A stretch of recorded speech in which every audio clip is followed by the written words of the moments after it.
Contra una compañía multinacional de capital canadiense, la Barrick Gold, que el gobierno dominicano le ha entregado una concesión minera que afecta, ofende la soberanía y el patrimonio cultural ambiental de la República Dominicana. Y es que le da una concesión para explorar sulfuro en la zona del Cibao Occidental, en la zona de Cotuí.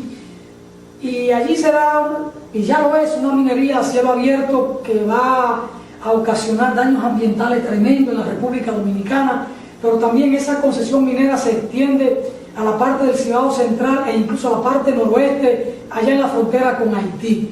Todo esto ha generado en la República Dominicana un movimiento social, sobre todo de los jóvenes, reclamando de las autoridades, del gobierno, del Congreso Nacional, de las autoridades municipales, la anulación del contrato que concede la concesión a esta minera y retomar la soberanía de estos territorios para que estos sulfuros no sean extraídos del subsuelo con todo el impacto ambiental que esto va, o los daños ambientales que esto va a ocasionar.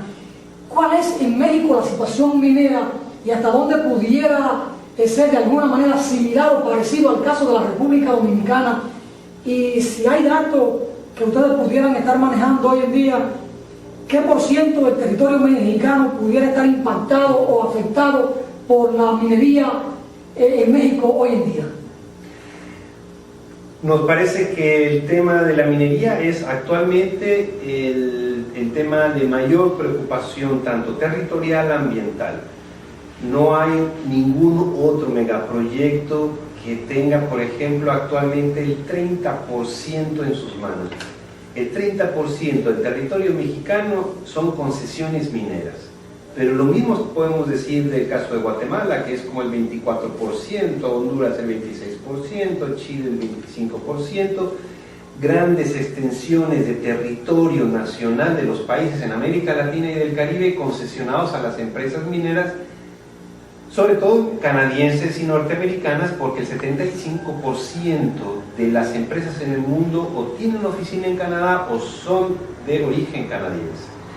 En el país las concesiones se han dado, y eso ha sido también a lo largo de toda América Latina, en el marco de los tratados de libre comercio, cuando los gobiernos liberan las barreras arancelarias, no arancelarias, como por ejemplo también modificaciones constitucionales para poder privatizar el subsuelo de los territorios nacionales, entonces es una nueva ola inmensa, como un tsunami neocolonial sobre los recursos naturales de América Latina y del Caribe. La extracción está siendo sobre todo a cielo abierto, en donde significa acabar con la capa vegetal, tumbar bosques para poder extraer el oro. Y actualmente una empresa minera pequeña, por ejemplo, ahora con las nuevas tecnologías que hay, pueden consumir unos 250,000 litros a 1.000.000 de litros de agua cada hora, según el tipo o la cantidad de oro que quieren extraer. 250,000 litros de agua es lo que una comunidad indígena en Chiapas y en Guatemala gastan en 20 años. Lo que consumen en 20 años una comunidad indígena, la empresa minera canadiense la consume en 1 hora.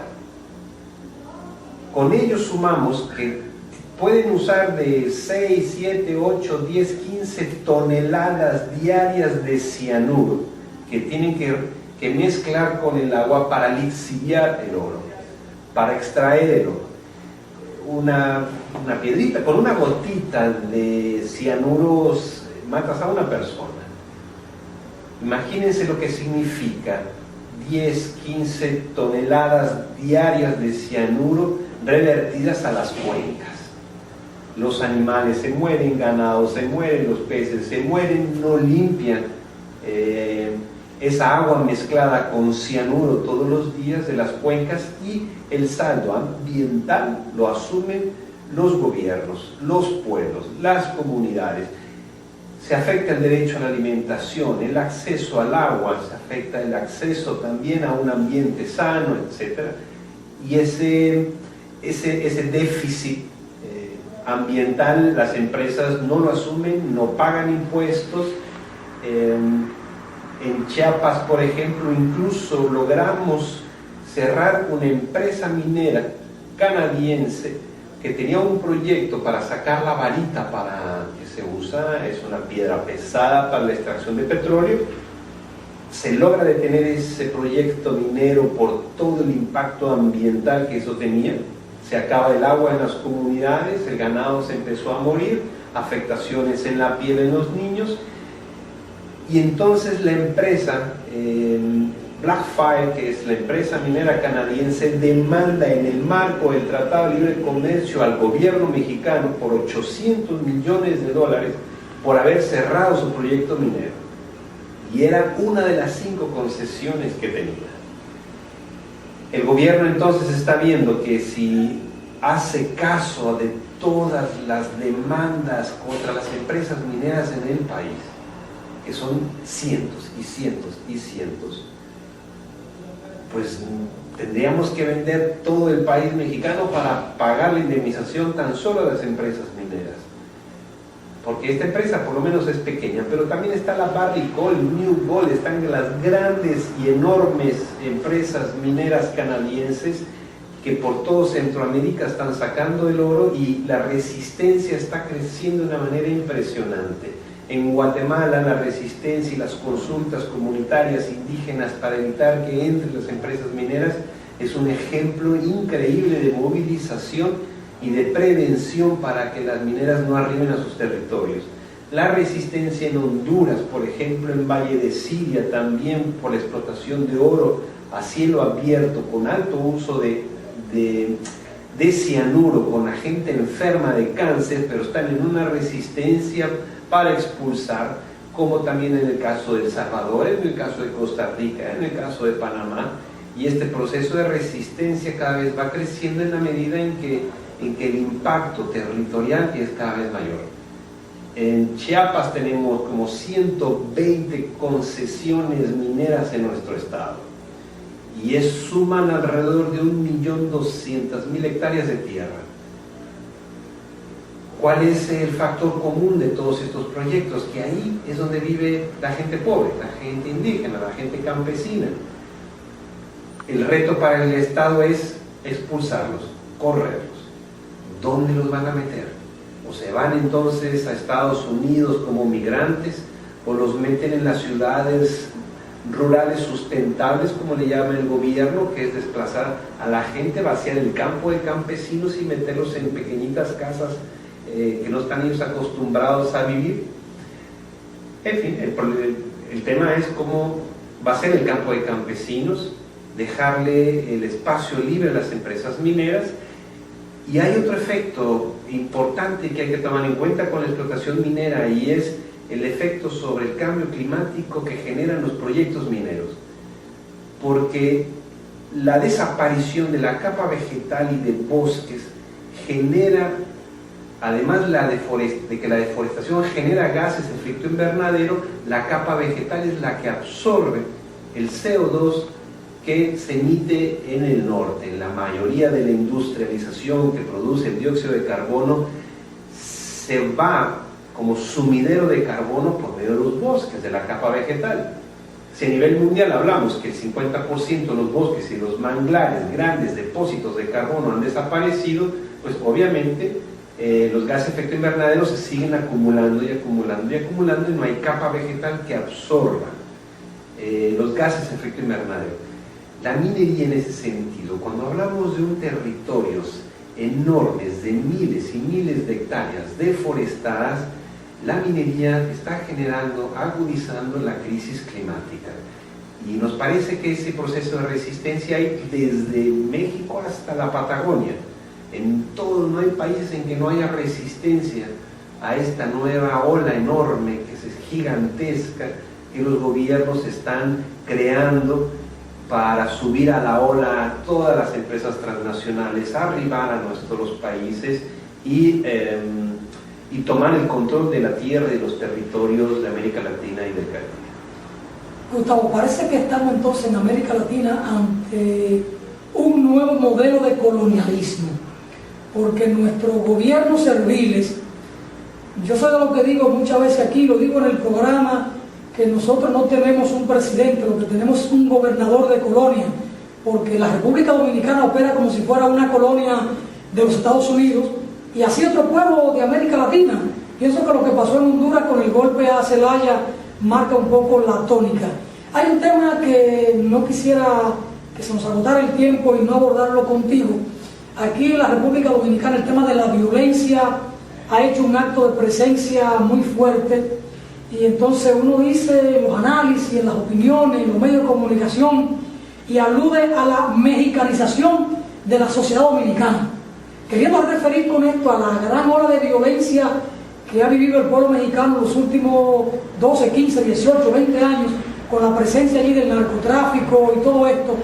Entonces, nos gustaría saber, Gustavo, cómo anda en México hoy el tema del narcotráfico, la violencia, la prostitución que puede estar envuelta con todo el tema del narcotráfico, de alguna manera la narcopolítica, es decir, ¿por dónde se desparrama o se ramifica todo el tema del narcotráfico, del poder del narcotráfico hoy en la vida institucional, social y política de México? Me parece que hay un ejemplo muy concreto en cómo el narcotráfico ha podido permear la estructura del Estado y al propio ejército. No hace mucho tiempo, en la secretaría que se encarga de la delincuencia organizada, precisamente el narcotráfico, los 5 mandos o funcionarios más importantes de esta secretaría de la CIEDO eran del narcotráfico. Recibían $400,000 mensuales para darle información al narcotráfico. El mismo jefe del Interpol en México, coludido y comprado con el narcotráfico. Ejércitos, gobiernos estatales, gobiernos municipales han logrado permear toda la estructura y también de generar un ambiente de muchísima inseguridad cuando el Estado no provee esa seguridad a la población. Hay miedo y aparecen todas las semanas en el país muertos, asesinatos, desaparecidos, fosas clandestinas, personas decapitadas, y la sociedad se siente realmente insegura.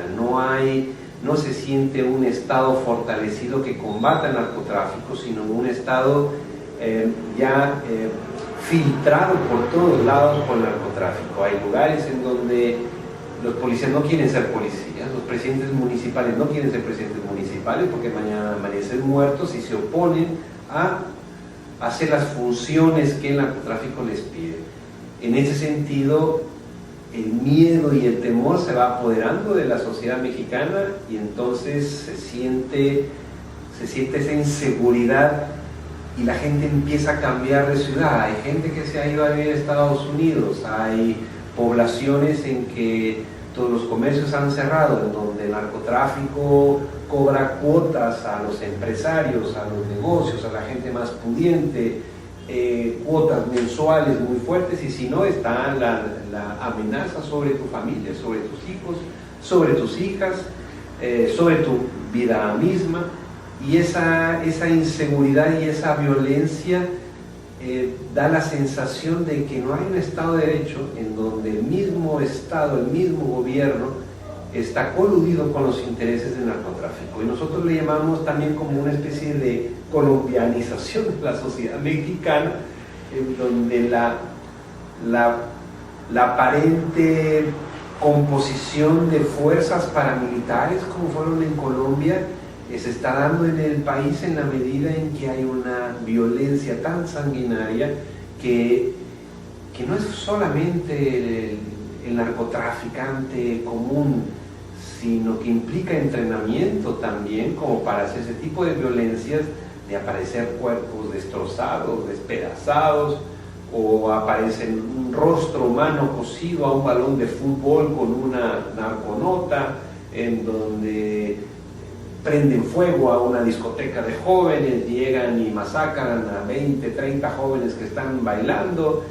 Es una barbarie eso, y el Estado no lo puede controlar, y el Estado también está coludido en todas las estructuras con el mismo narcotráfico.